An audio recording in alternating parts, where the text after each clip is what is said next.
Saludos, buscadores del misterio, y gracias por asistir a granmisterio.org.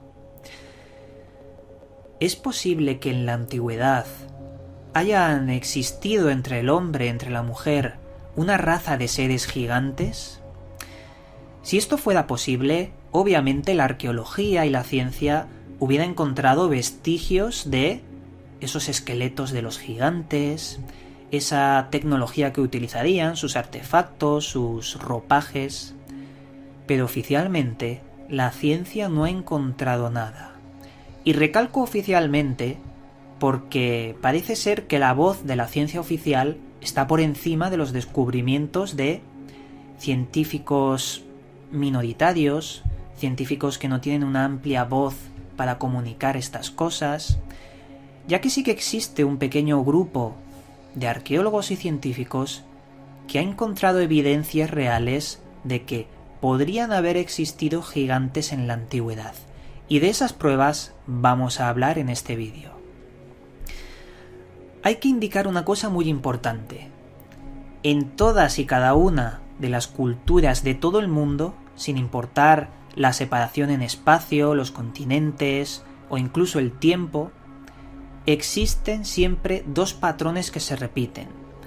El primero, el culto a la serpiente, unos dioses con aspecto de serpiente que se repiten una y otra vez en los toltecas, aztecas, en los mayas, en Egipto. Pero el segundo factor que se repite en estas culturas es los gigantes, desde los Nefilim de la Biblia hasta los gigantes mesoamericanos que son más desconocidos, pero siempre hablan de lo mismo, de los gigantes, del diluvio universal que no es de la Biblia, aparece antes. Y por eso nos da que pensar que, ¿y si existieron de verdad? Y hoy, por razones que desconocemos, ha sido censurado, han sido desaparecidos sus vestigios. Veréis, hubo un personaje histórico muy importante, del que seguro que conoceréis muchos de vosotros, llamado Hernando Magallanes. Magallanes descubrió en la parte austral del continente sudamericano, entre Chile y Argentina, un lugar que él mismo denominó Patagonia. Patagonia significa el lugar donde hay huellas de pies grandes. Y este hombre Magallanes le puso ese nombre porque en la nieve de todo ese lugar, esa área tan grande, habían huellas de pies gigantes, huellas de pies que podrían ser humanos, pero de proporciones colosales. Claro, Magallanes lo que hizo fue investigar, seguir las huellas con su expedición, y descubrió algo sorprendente: un pueblo de personas que medían 3 metros, 3 metros 20 y que coexistían apartados de la civilización. Magallanes relata en su diario cómo convivió un tiempo prolongado con esta comunidad. Describía cosas sorprendentes en ese diario. Por ejemplo, tenían el pelo rojo, ya nos puede dar referencias sobre las raíces de ese pueblo. También tenían una voz muy tosca, una voz muy fuerte, y sobre todo hace apuntes sobre la religión de estos gigantes, si los podemos llamar así. Los apuntes sobre la religión hacían referencia a que ellos comían carne humana de sacrificios que ofrecían a sus dioses, y ellos lo veían algo normal. Hay que mencionar que no hace falta ser un gigante para comer carne. Hay tribus en todo el mundo y a lo largo de la historia que han practicado el canibalismo. Es algo que está desde tiempos inmemoriales. Pero estos gigantes iban un paso más allá. Hacían referencia a algo que él llamaba Magallanes satanismo, pero obviamente no eran satánicos estos hombres de existir, ya que ellos no conocían ese concepto. También hay que fijarnos en leyendas locales de tribus que también coexistían en la Patagonia, como por ejemplo los míticos tehuelches. Estos hombres nos cuentan la leyenda de que en la antigüedad vivía un enorme gigante de piedra que acosaba a a las poblaciones de aquel entonces y mataba a los hombres para esclavizar a las mujeres. Los cuerpos de los hombres se los comía. Pero en esta leyenda hay una cosa muy importante.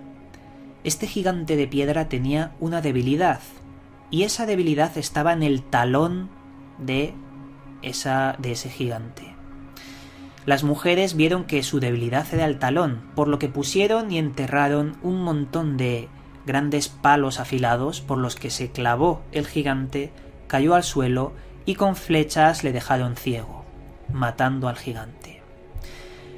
Esto es una leyenda, obviamente. Siempre las leyendas se basan en algo real, pero aquí vemos algo que es muy importante. El talón como debilidad se basa también en aquella mítica historia del talón de Aquiles, donde Aquiles tenía su debilidad.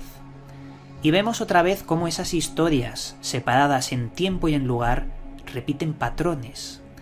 ¿Por qué repiten patrones? ¿Acaso pasó algo real y visto desde muchas perspectivas tomaron leyendas distintas?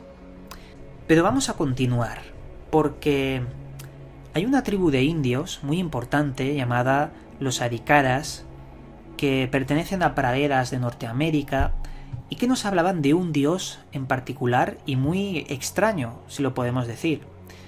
Era un dios que se llamaba Aiuch. Este dios, en el principio de los tiempos, creó un ejército de gigantes que distribuyó por todo el planeta. Pero este ejército se sublevó y de alguna forma intentaron quitarle el poder a su creador, a este dios. Por lo que Aiuch decidió inundar el mundo en unos terribles maremotos y acabar con esa creación, con esos gigantes. Y esta leyenda nos habla de ese diluvio universal que aparece en la Biblia, un diluvio que antes de la Biblia aparecía en la cultura sumeria, en el Enuma Elis de los sumerios. Por lo tanto vemos que ese diluvio universal que se repite en otras culturas podría haber sido real. Incluso las pirámides de Egipto se les ha datado a una antigüedad aún más grande, porque tienen conchas incrustadas, tienen una probabilidad de que hubieran sido sumergidas. Pero bueno, eso es otra historia. Por lo tanto vemos que se repite otra vez el patrón de gigantes, diluvio, dioses. Y si vamos a hablar de gigantes, tenemos que mencionar a los Nefilim. Los Nefilim fue, según el Génesis y el libro de Enoch también, fueron los hijos que tuvieron los ángeles con las hijas de los hombres. Una aberración de gigantes que nacieron del fruto de esa unión. Esos gigantes, combatían a lo largo de la historia con héroes como por ejemplo David y Goliat, todas estas historias que han descendido de los últimos Nefilim, pero que Dios, al enterarse de que esos Nefilim habían nacido por el fruto del incesto, por el fruto de la aberración, decidió mandar un diluvio universal y matar a todos los gigantes, aunque se cuenta que algunos sobrevivieron y serían aquellos que os he contado de viejas leyendas. Ahora vamos a continuar y antes de pasar a las pruebas reales sobre vestigios de gigantes, os voy a comentar un par de leyendas que no son muy conocidas y que a mí me ha gustado rescatar de ese cajón que nadie toca, porque hay muchos investigadores que se limitan a contar lo mismo siempre y se dejan, otros pedazos de historia que también son dignos de contar. Por ejemplo, os voy a comentar una cosa bastante interesante, una historia de los indios de la etnia Onondagas. Los Onondagas creían que en la antigüedad existía un gigante llamado Sustanrana. Sustanrana era un gigante que se comía la carne nuevamente de niños, de gente. Hubo un héroe llamado Oka Yenche que lo que hizo fue, cortarle la cabeza a ese gigante con artes mágicas. Ese gigante, su cabeza fue despedida al espacio, se rompió en pedazos, se convirtieron en piedra Y según la leyenda, esos pedazos destruyeron un mundo de los muchos mundos que han habido en esta tierra. Es decir, etapas de la tierra. Obviamente eso no pasó, es una leyenda que nos habla de una catástrofe cósmica que pasó en la antigüedad y que los indios de los Onondagas, interpretaron que sería a causa de estos gigantes. Podrían haber sido meteoritos, podría haber sido una catástrofe cósmica. Y por último os voy a comentar lo que se cuenta sobre los gigantes de los cherokees. Los cherokees nos hablan de que en la antigüedad existieron dos gigantes que nuevamente comían carne de las personas, comían niños y demás. Dos gigantes de pelo rojo, y eso lo destaco porque también es un factor recurrente, y que, motivados por ese terror, por decir hasta aquí dejamos que se coman a nuestras gentes, pidieron ayuda a la naturaleza y junto a las aves hicieron una estrategia para acabar con estos gigantes. Cuando los mataron, se convirtieron en piedra y hicieron con sus restos talismanes para todos los cherokees. Y bueno, básicamente esas son las leyendas que hay, algunas de las que hay, porque hay muchísimas, y que yo quería transmitiros.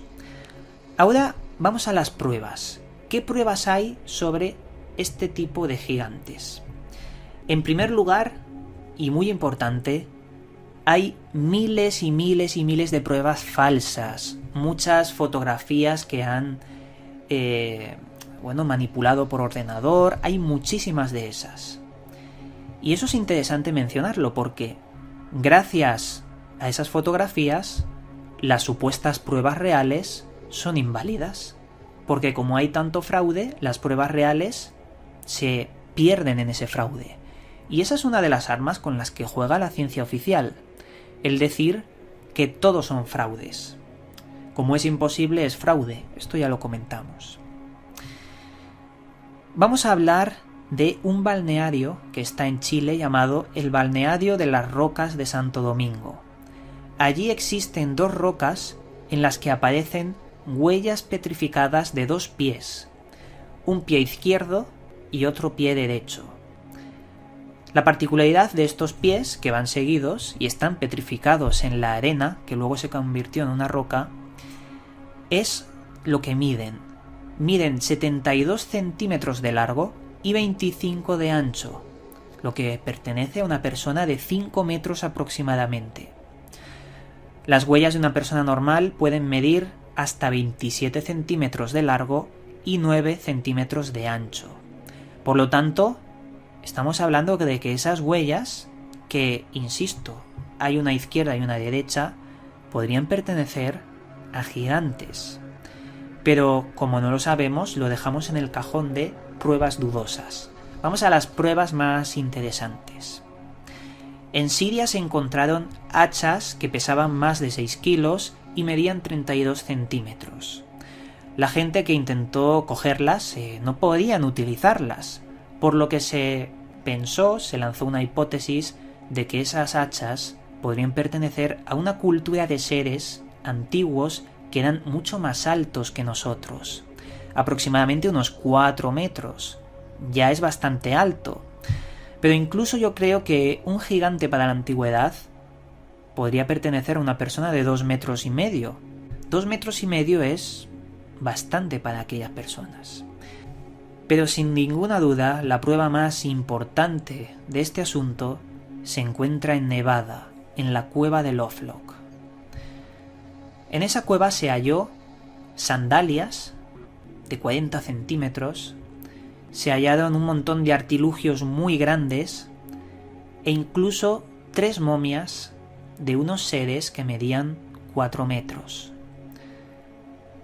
Lo interesante es intentar investigar el por qué eso apareció ahí y después también cómo desaparecieron esas momias y ningún museo las tiene. Veréis, allí existía una etnia de indios llamados los paiutes. Los paiutes entraron en guerra, según sus leyendas, con los gigantes en la antigüedad. Unos gigantes de pelo rojo, nuevamente, que comían carne humana, nuevamente. Estos paiutes lo que hicieron fue aliarse con todas sus tribus enemigas porque esos gigantes estaban diezmando a toda la población. Por lo que, uniendo fuerzas, exterminaron a casi todos los gigantes. Los últimos gigantes se escondieron en la cueva de Lovelock, y allí lo que hicieron fue prender fuego la cueva y lanzar flechas para matarlos. En la cueva, cuando se descubrió, se encontró que estaba todo quemado, se notaba el hollín de un viejo fuego muy grande, y también flechas rotas de todo tipo dentro de la cueva.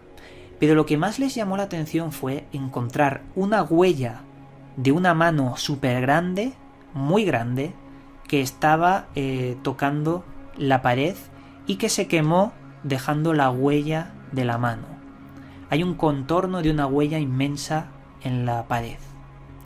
Por lo que también es un indicio de que podrían haber existido gigantes en la antigüedad. Y bueno, yo creo que podríamos hablar mucho más sobre este tema, pero lo vamos a dejar aquí para no hacer tan largo el vídeo.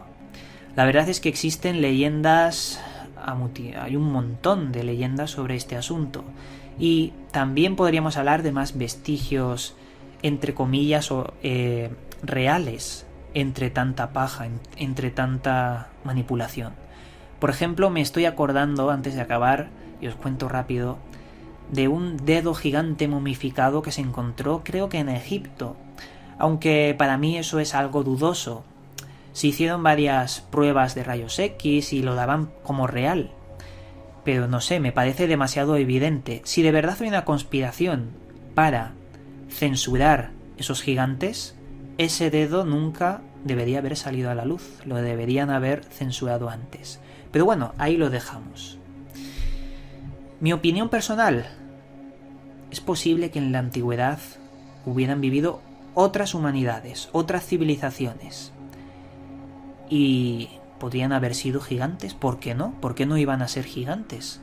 Antes los dinosaurios eran animales que hoy en día no podemos ni imaginar de lo grandes que eran, de lo grandes y de lo pesados. ¿Por qué no iba a existir seres humanos más grandes?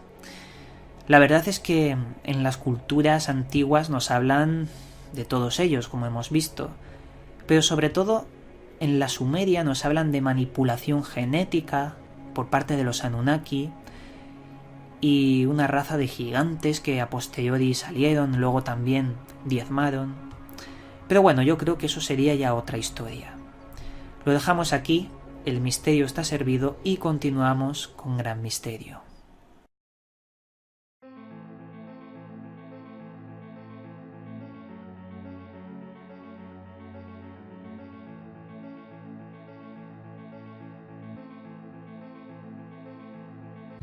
Esta vez en la sección libros recomendados os voy a traer un libro muy importante: Operación Rapa Nui, de Antonio Rivera.